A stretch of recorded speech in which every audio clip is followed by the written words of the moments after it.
Alright guys, Anthony, your Should Be Service. Chris's truck, 139,000 miles. Let's take a look around here real quick. Hang on. Okay, it's 03. Straight up 03. Got the wrong oil filter on it. Came here, had a alternator was shot. Batteries were all the way gone. Went ahead and got it running, got an alternator in it, but then look at what we found.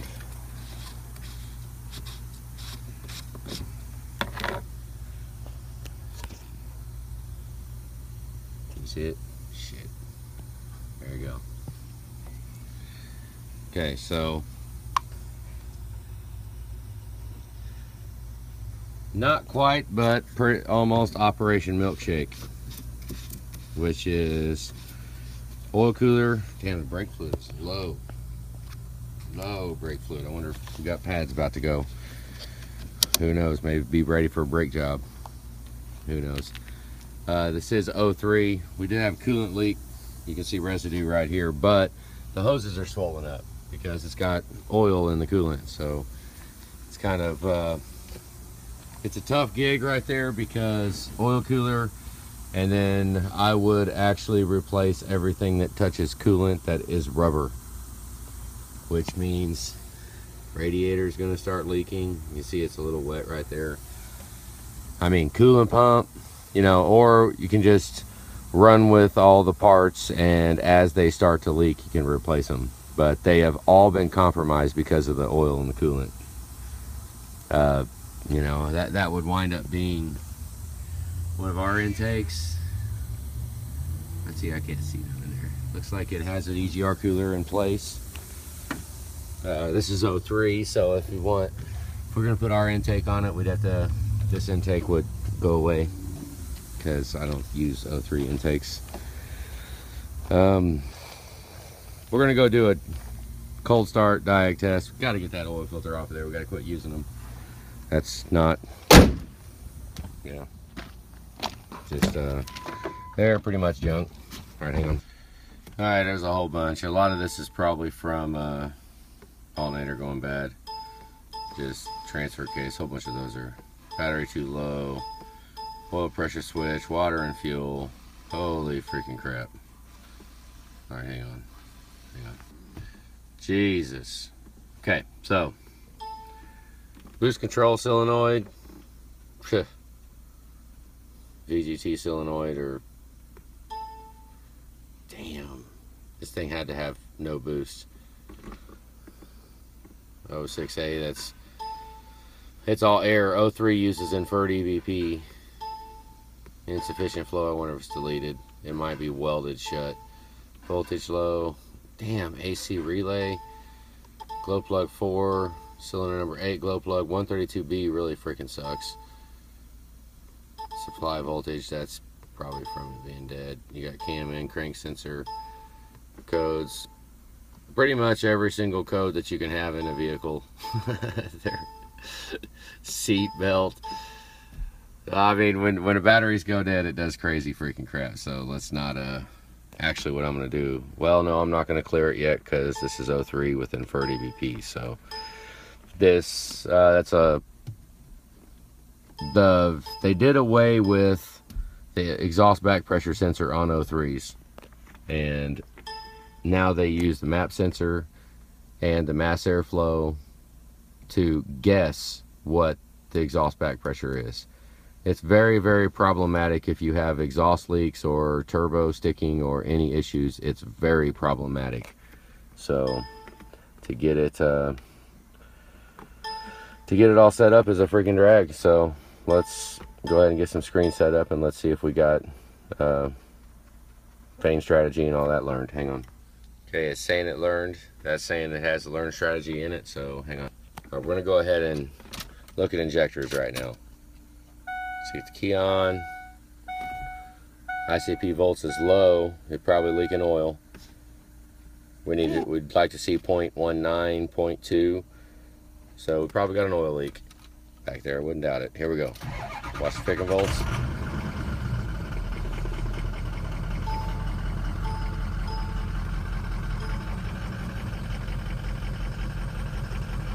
Let me get in the shade. Okay, get it up in. Number 2.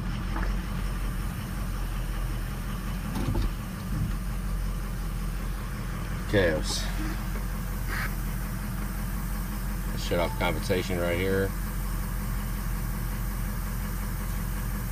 Number 2 was showing there for a minute. I just put it in gear and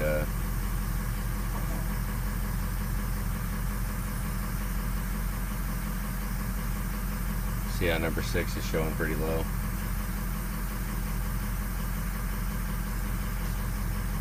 Just watching it for a minute.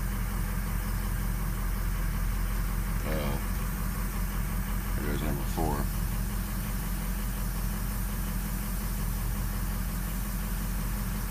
It's coming back.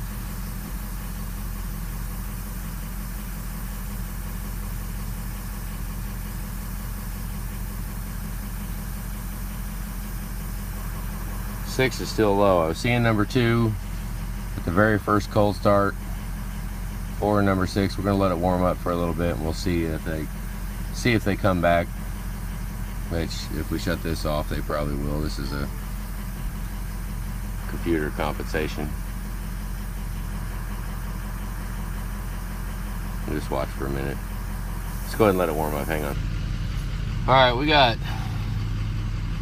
Okay, they're showing all right now, but you can see the history line of where they've been. 2, 4, and 6 are showing a little low. If I turn off the compensation, the computer monitors these as numbers, as fuel trim. It monitors these. When I hit this button, it throws a stock amount of fuel to every injector. That's what it does. So when I hit this button, it shuts off the computer trying to make a nice even running engine, and it throws a stock amount of fuel to every cylinder. This lets us see the weaker injectors. So it's kind of, you know, we got even side injector issues. Number 2, number 4, and number 6 are, I mean, they're a little low. We'll see how it drives. I'm getting ready to go on a drive here. Turn this back off and let it even out. See how it evens back out when it should all kind of evens out. When it gets bad enough, when it gets outside of the perimeters and the computer no longer can compensate for it, it'll shut off the compensation for that cylinder, and they'll drop. But with an oil cooler job, it's definitely time to look at injectors too. But who knows if I mean, we need to go in for the oil cooler. We have to. It needs, honestly, it's not bad enough, but what I do is diesel fuel will eliminate all the oil in the system. But it's a long process between, to get this system clean. Then we would do a new bottle probably a month or 2 after the job is done. We would put a new bottle on it after that. Do not put a new bottle on it first. I can clean the bottle pretty good, but there's a lot of nooks and crannies in the cooling system for oil to sit at. We can get all the oil out and make it freaking clean. But getting it flushed out and getting it good is very, very important. It's, you know, and plus then we'll put a new bottle on it later, and then you can actually see your coolant level and have it clean, because any oil that is left in the system after the flush, if we do not get it all, will wind up in the coolant bottle and make it all nasty. So what we're going to do, we're going to check out some boost here real quick and see. Almost want to go ahead and clear those codes and see what 63 learned events. Let's see if it's varying. It says conditions are not correct, which conditions are correct is what it means. VGT is varying right now. Let's move up here, go to 1. We want it to be varying, and there's just perimeters that it has to hit for it to go through the learn strategy. There's a lot of stuff with O3s that when it comes to inferred EBP, which is what this VGT learn is, I mean, when there's an issue with it, it can be a pain in the freaking butt. You know, it's almost exhaust manifolds need to be sealed up good. All the exhaust needs to be sealed up. Intake needs to be sealed up. Everything. We got to have the correct amount of air going in and coming out, because it's just real freaking sensitive. So hang on a second. Okay, just a little preemptive drive. Its boost is not too bad. Doesn't feel too bad. mean, we've got boost, so hang on. All right, let's see what kind of boost we got. Watch MGP.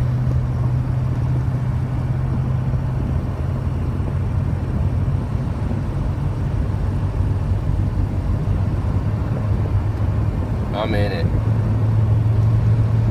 Okay, so we're hitting about 20 pounds, so it's not all of what we should get, but it's, I mean, it's not trash, you know. I'm not sure what tuning's in it. It's probably stock tuning. I mean, it'd be nice to see about 22, 24, somewhere in that range in boost, and we are a little low. Hang on, let me get the screen so you can see it.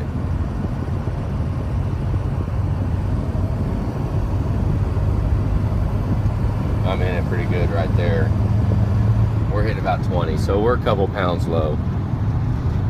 So let's hang on just a second. Okay, that 132B STK, it says yes. Oh, hang on. It says yes right there. That means the PCM thinks that the vanes are stuck on the turbo, that the turbo is not actuating, the vanes are not closing as much as they should. So that would be a turbo clean, which I mean, turbo would come off during oil cooler job anyway, so not that big of a deal, but yeah, we should be able to bring some more boost back. So hang on. All right, guys, I know I'm driving a little too fast. I'm doing about 75, but it's done. We got a 38-degree difference, so the oil cooler is absolutely trash, beyond trash, horribly gone. What a drag. You can see it right there, 228, 190, just gone. Battery's charging. Damn it. All right, hang on. Okay, I'm just now getting off the highway, and 192, 233, so 41 degrees. Well, that sucks. What a drag. Hang on, let's get back to shop. Okay, I can feel a little bit of a miss, just a little. Let's see if I can get this to show. I'm not seeing it though. Been driving it. This is the injectors again. Look at number 2, how low number 2 is. Alright, hang on. Here we are, just under light acceleration here. Hang on. See, number 2 is airing towards low. Actually, number 4 and number 6 are kind of airing on the low side also. They're showing signs of wear. Getting a little old. Hang on. Okay, so after sitting here,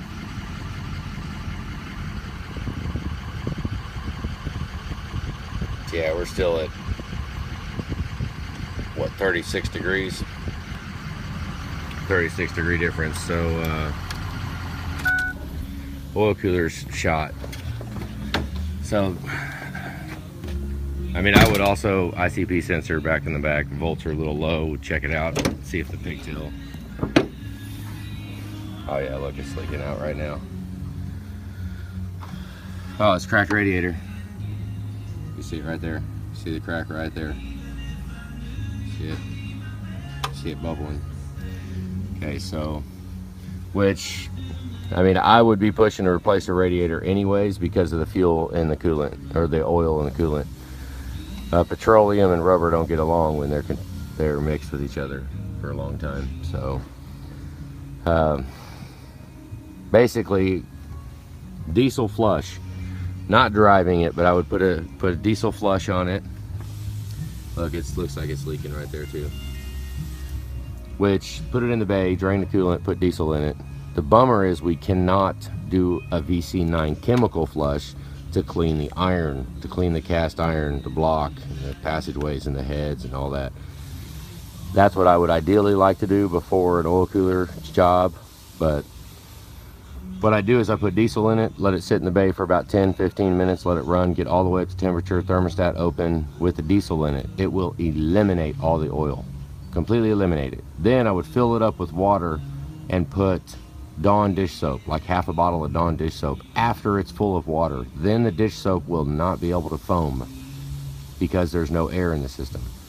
So then we would go for a drive bait seating back with the Dawn dish soap in it. That will clean out the residue from the diesel. Dawn won't break the oil down. I don't give a damn what you say. The only thing that gets rid of the oil is fuel, because it will dilute it instantly. Then the Dawn dish soap will dissipate the fuel, and then we'll do one more drive with Cascade. Cascade will dissipate all of the foaming from the Dawn. So it works. I've done it a freaking bunch. It freaking works. So that would be to get the system clean. Ideally, we could do a VC9 chemical flush to ensure that the passageways are clean, but I don't think we're allowed that. I don't think we're going to be able to do it, which is, it's a bummer to not being able to. It sucks the first time see the truck is when it's broke. You know, normally we'll do a VC9 flush and I'll put red coolant in it and we'll let them drive for about 5,000 miles. Then we'll go in and take the truck apart. Because if you do it that way, then you will never lose. And the oil cooler will be a thing of the past. You won't even worry about the oil cooler ever again for the entire life of this truck. But whatever, I mean, we can't do that. This intake, you know, it needs Y-pipe intake, seal up the exhaust, turbo clean,